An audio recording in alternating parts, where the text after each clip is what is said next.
Welcome, friends, to another Reapers Review.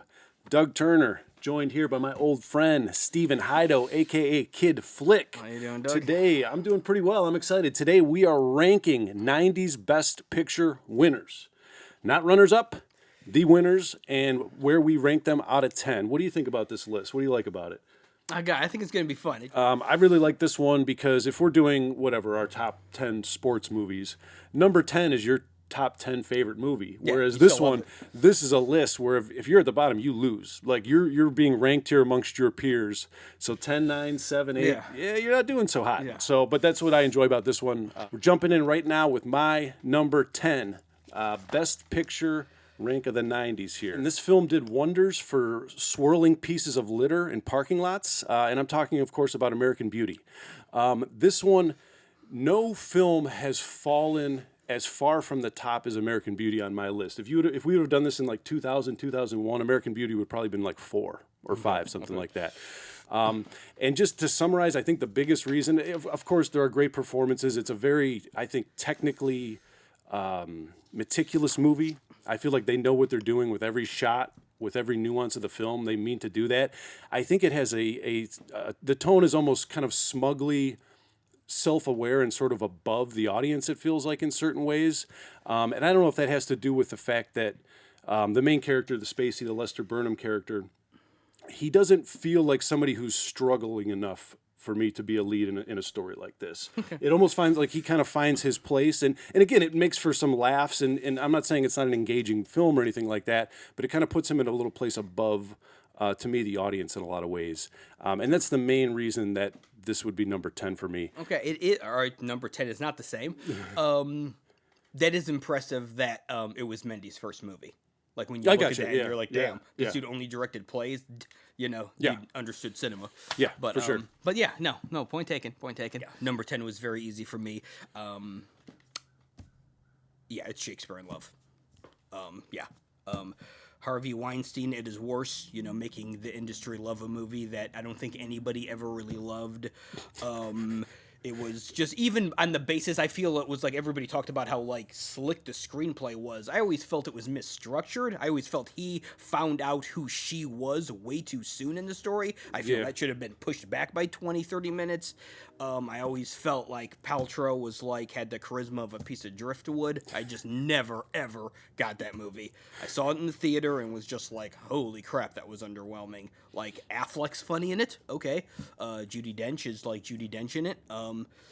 But yeah, is that just a movie that was so just kind of passive in my brain and out of my brain. All right, moving on to my number 9, Shakespeare in Love, that you just touched on. Harvey wanted me to rank this one higher, but I told him, you got that phone call? You have no power anymore from your jail cell, and I put it at 9. It's not a disaster. I rewatched it recently. There is stuff I like about it. It's kind of lighthearted. It's fun, but it's not a Best Picture winner to me. And Joseph Fiennes' performance, that's not a leading performance in a Best Picture role to me. It's a little quirky, and it's almost something you'd see just kind of in your typical rom-com, and it doesn't have the weight or seem to be breaking any barriers as to be like, oh, let's watch this performance in a Best Picture. All the supporting people are decent. Again, Dench and like Affleck, that stuff works. But I still can't believe they put Ben Affleck in a Shakespeare movie. Like, back when I saw it in the 90's, I was kind of like, why are they putting Ben Affleck in a Shakespeare movie? But now, I don't know, maybe that was just inside all of us. Ben Affleck in a Shakespeare movie was just in all of us at the time. I think that was correctly calibrated. It's just who we were in our hearts, so let him do his thing. What is the play, and what is my part? One moment, sir. Who are you? My number 9. At the time, we didn't know Mel Gibson was like an insane, piece of shit who didn't think very highly of any human beings that aren't him. And now it's like, okay, it's sort of like Braveheart makes sense in the light of what we know now. From the jump, I just never got Braveheart. I just felt it was very broad for, to be a Best Picture winner. I get that there's complex battle scenes in the field and people have this stupid paint on their face, and that's going to be enticing to a certain amount of Oscar voters. And I get that Mel Gibson at that time, was in that position of he made a lot of money for the industry and, you get awarded. There were a lot of Best Picture winners in the 90s that, like, this person was not gonna not get awarded this year for what they did. And this was definitely Gibson's year. But, yeah, I just always felt like casting himself in the lead was a colossal mistake that I could just never... I don't know, this sounds nutty, but I don't know if I've ever actually watched this movie all the way through. No I kidding. feel I've seen it enough to know that I've seen it. But yeah, I don't know if I've ever sat down and watched Braveheart. And like Patrick McGowan's cool as like the Dick King, but I don't know to what effect. To me, it's just like everything about it is so obvious. The Gotcha. characters, the love story. This guy's good and he's giving like the stupid speech on the horse, and this guy's the evil king. It's just like, oh my god, and just yeah. All right, my number 8. Shots fired right in the buttocks. Forrest Gump. Another one that dropped quite a few notches, like American Beauty, would have been closer to the top at Once Upon a Time. Rewatched it recently. Put it this way, I'm just babbling, but I wish somebody in the production, as they were leading up to making the movie, said, hey, what if we just drop the extreme part of the gimmick? What if we keep the characters, we keep the story, Yes. he's in love with the girl, even keep some of the scenes, like when he's in front of the Lincoln Memorial speaking and she runs out in the pool and everything. Maybe Yes. keep some of that. Yeah. But he doesn't influence, he's not the catalyst for everything that happened in America. He doesn't meet all the fucking presidents. running. Yeah. Yeah. I just wish somebody in the production would have said, what if we just do that? Yes. And you have these great actors doing their thing and you have that story scaled back a little bit. No, absolutely. I think that would have worked so much better for me. Forrest Gump is my number 8 as Number well. 8, ding, ding, ding, ding. Double it And, up. Yeah, Sinise's performance is and Robin Wright's performance. Those two performances are the reason why this is my favorite movies. This is my favorite of the 3 movies that I hate. And I get that Zemeckis is a genius in his like insistence on pushing the boundaries, and I respect that. That I'm sure when he said no, we're gonna look at Gary Sinise and he's not gonna have he's not gonna have any legs. Everybody was like, "What the fuck are you talking about?" Yeah. And then the rabbit's going to be like in the frame, and he's going to be talking to the rabbit, and it's going to be a cartoon. So it's like I always respect him for that. Yeah. But man, the tone he took for this movie does not work for me. It worked for a lot of people. This is people's favorite movie. There's a restaurant chain named after it, so it's like I respect. One of the most quoted movies, Yes. probably ever. Yeah. Yeah. Again, not terrible. Just Yeah. hasn't aged Yeah. particularly well. All right, jumping into my number 7, Dances with Wolves. I miss the days, when Kevin Costner's ass cheeks were the most controversial thing in society. I remember a big a simpler uproar. time. Yeah, it was a simpler time. Should we show his butt cheeks or not? It's so pointless in terms of the film. Like when they show it's like not even a part of a love scene or anything. Like, I think somebody steals his horse and he like runs out of his hut and it's just you see his ass and it's just kind of like that was what we were stopping the presses for in 92. I don't know. I'm sorry, 90. 90. This is 90. This is 90. Okay. I'll tell you what. Say what you want about Kevin Costner. The man can set up some sweeping shots of the American plains. The movie does look nice. It has a kind of easy watching feel to it, unless there's something chaotic or violent going on. But so I can see why people were impressed that this guy who was just the lead actor up until then could handle directing on that scale. And That not was just the first thing he directed. He didn't like start with a chamber piece and then say, and now the 3.5-hour movie where we're always outside in the fields with the yeah. So I can see why that is impressive. Is it a better picture than Goodfellas? No, absolutely not. That's preposterous nonsense. But I think, like you mentioned before, in the 90s was definitely a time where like people are going to get their dues.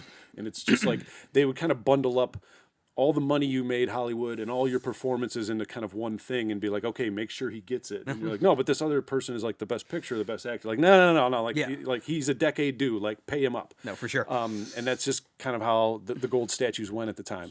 My number 7 is Dances with Wolves. Ding, ding, ding, ding. Doubled up again. Yeah.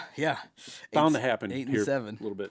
I agree with everything you said. It's very, it's just impressive that was his first movie. Yeah. It's like so, kind of so obvious in retrospect he was going to win. You almost can't even get that mad that like, he beat Scorsese that year because, when a good looking movie star directs, a huge epic like that. Yeah. Straight out the box. Yeah, and it works. The movie works.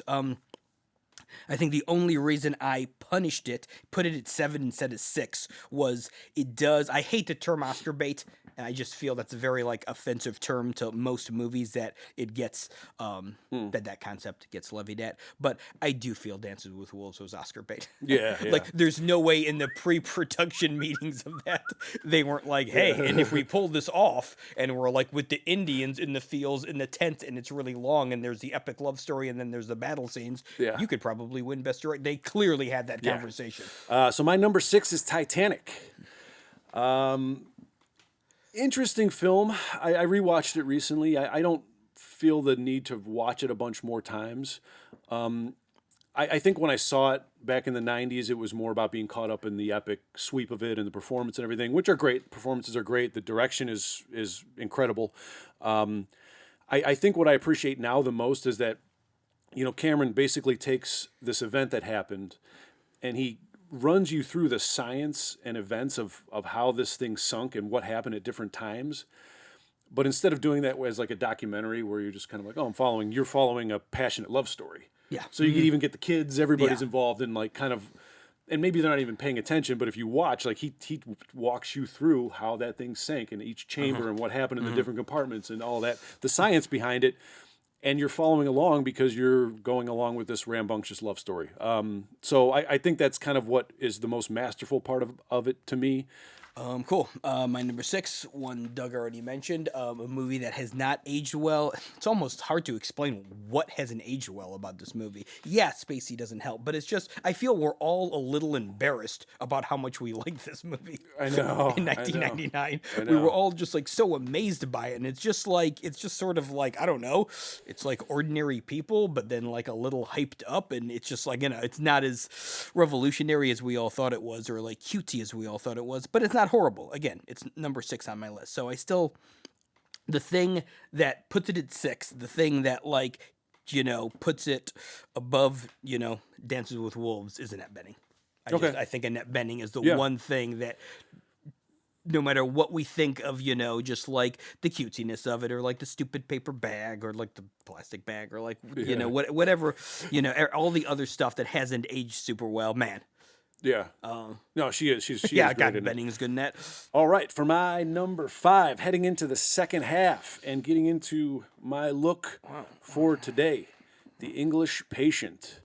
Of course, this is Count Laszlo de Almacy, of course.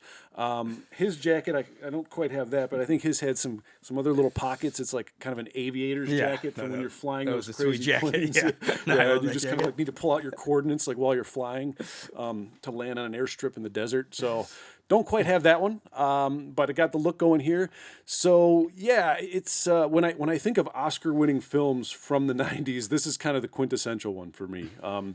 Sweeping, grand. Even I don't throw words like majestic around, but this film just looks majestic. They're in the desert, sweeping shots. We've got sexy British people who, even after they get burned completely, their entire body, they're still interesting because they're good British actors. I don't know. It just has all those ingredients in it. The one thing for me that I would adjust. And I'm nitpicking here because that's what we do, because the performances are great and it said the film looks amazing. I would have preferred if they kept the reveal of what happens after the cave, where he gets her and he's like carrying her up the hill. Like save that for the end on his deathbed, but show the movie more in sequence as far as just him being younger and that love story. Okay. Boom, at the midpoint, he's burned. Then the reason he's alive, it's like, why am I alive? Well, you're going to help some other people discover a little bit more about themselves. Then we get the cave reveal. I'm always afraid, just in general, on a daily basis, that people that I'm in contact with hate The English Patient. So I was just very afraid you were going to be like, number 9. And I was going to be like, this motherfucker. Okay. So English Patient. How about English Patience? Because I didn't have enough to watch any of this. What are they talking about? Yeah, my number 5. Haters gonna hate, but yeah, Titanic works. Titanic just works. Yeah. I think I wanted to have it lower. I mean, meaning closer to 10 gotcha. than I did, but yeah. Yeah. No, that was easily, again, like with like Dances with Wolves, that movie works. American Beauty, we have like the weird like history with that, but like to me, Titanic was definitely like the one that was, because 4, 3, 2, 1 is like those movies are sort of have a iron wall protecting them, but Titanic was definitely going to be the one closest to that wall. Yeah. I there's nothing cooler than when a director pushes all his chips in the middle of the table and says, I'm going to bet everything that I've ever worked for on this movie that everybody fucking thinks is going to fail. I'm going to bet everything that it's going to work. With all the shit people were talking about him in that year and a half before this movie came out, he deserved to stand on that stage and be a little bit of a dick with his speech. So I get it. I don't remember. Yeah, well, he said, I'm king of the world, and everybody was like, oh boy. All right, my number 4. This is one Steve beat up a little bit earlier, but I totally appreciate that viewpoint. Braveheart. For me, this Braveheart is kind of like AC/DC, where I don't want to admit that it influenced me as much as it did maybe at a time, and maybe I don't need to visit it or think about it that much, but it just did. I think it created a correction point for other like war or action movies. Like, I think it influenced everybody in Hollywood and filmmakers, and then they corrected things. Like, okay, let's not do that like Braveheart did. Yes. And kind of fix things because of it for years later. So there's just, I know it supposedly plays really loose with history, which to me, for some reason, is just hilarious. Like, it feels like the most Mel Gibson thing ever. No. When he's like, I think I'm going to like have sex with the French princess. And they're like, no, that like doesn't happen at all. Like, no, I'm going to have sex with the French princess. Like, no. Yes. Like, they're on different continents. Like, no, just trust me. Like, this is what we're going to do. I see her strength in you. And also, I'm going to have a beard because I'm not going to shave every day while we're marching. I don't think he even has 5 o'clock stubble. Through war, marches, torture, imprisonment. No, he's in prison and he's fully like he's shaved. Like, they came in and gave him a nice like lather up. It's like, again, it's kind of a minor thing, but it's like something you should think about. Like, hey, let's just be realistic and grow a fucking beard out like everybody else in the Scottish Highlands as we go to war. Yeah. Like, the women probably had beards, for God's sakes, at that time. Like, on my number 4, we got some surprise winners in the 90s, and we got some, foregone conclusions. This was probably the biggest foregone conclusion of the decade, or of, pretty much any Best Picture win ever. It's Schindler's List.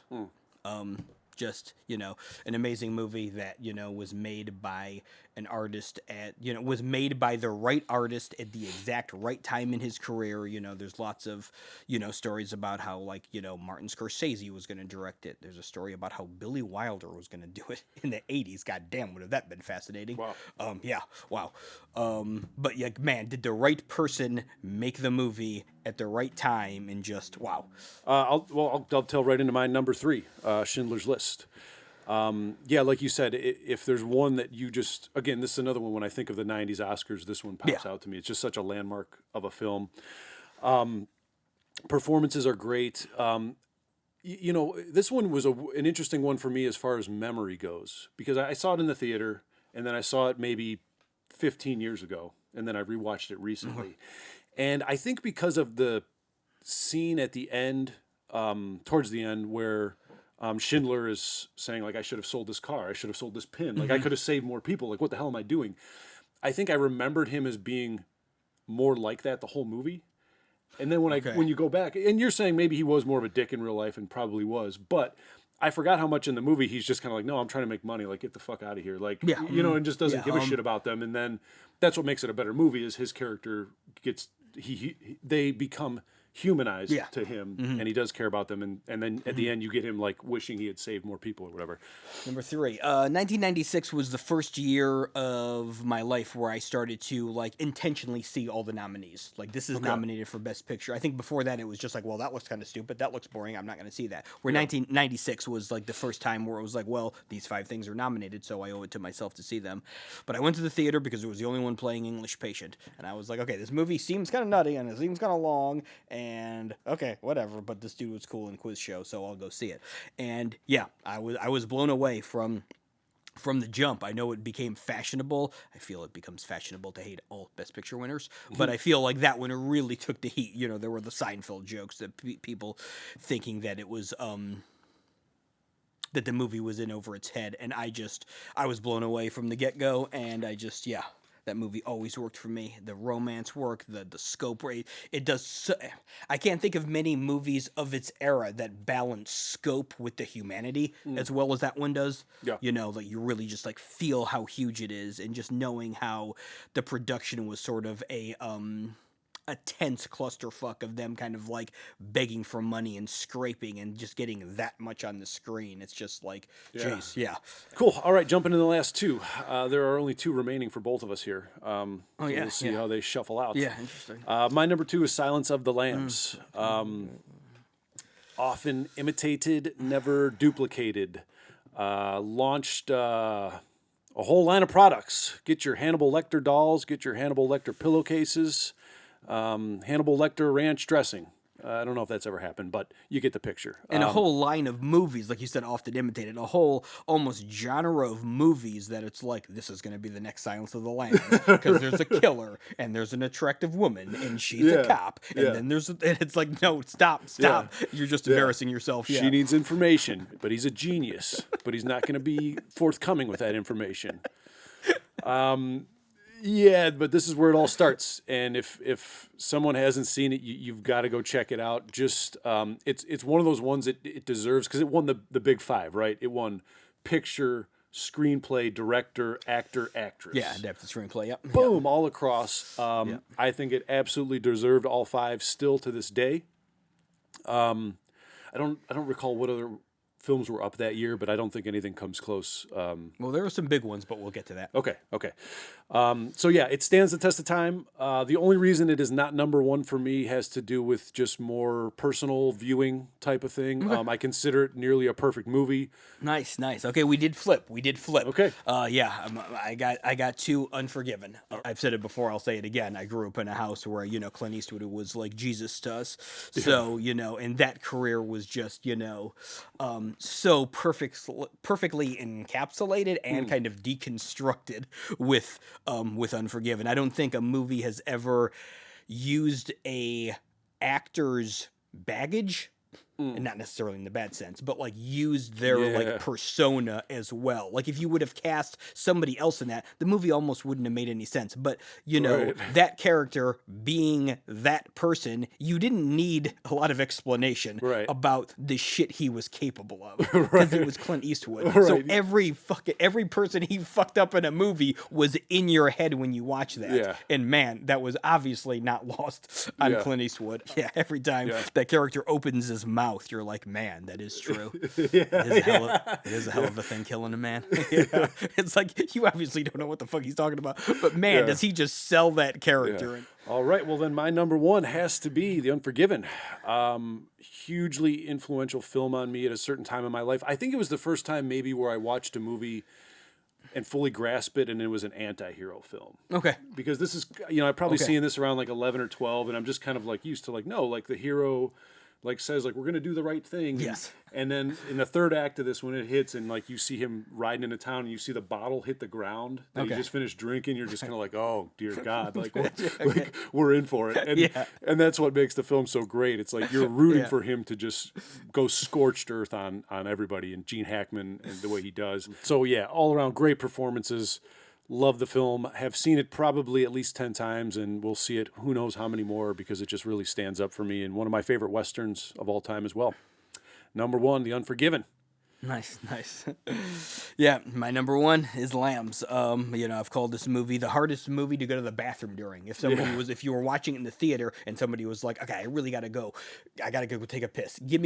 Tell me when there's like 75 seconds of this movie that I can miss. You'd be like, there isn't 75 seconds of this movie you can miss. It is just so perfectly structured and perfectly laid out, and just every scene has like you can like feel the pulse just pushing it forward. Yeah, just makes you believe in in just the power of movies, the power of characters. You know, I always reference the scene when, you know, the cops come in and the guy's strung up like Jesus on the birdcage. It's like, that's so preposterous, but the movie works so well and Somehow, the character works so well. yeah. You're just like, yeah, of course Hannibal Lecter Yeah. had time to cut the guy's face off, take the dead body, take the sheets, climb up the birdcage, strap him up like Jesus for like the cool effect, backlight him really cool, get the light so it's like perfectly backlit so it'll be scary as fuck, and then lay down with the guy's dead face. Yeah. Yeah. It's like you never doubt that he had time to do that. Spider-Man? Like, Yeah. how did he do all that? It's so ludicrous, but that character Yeah. and the movie is just built, that Just universe works. is so believable that you're like, yeah, of course that guy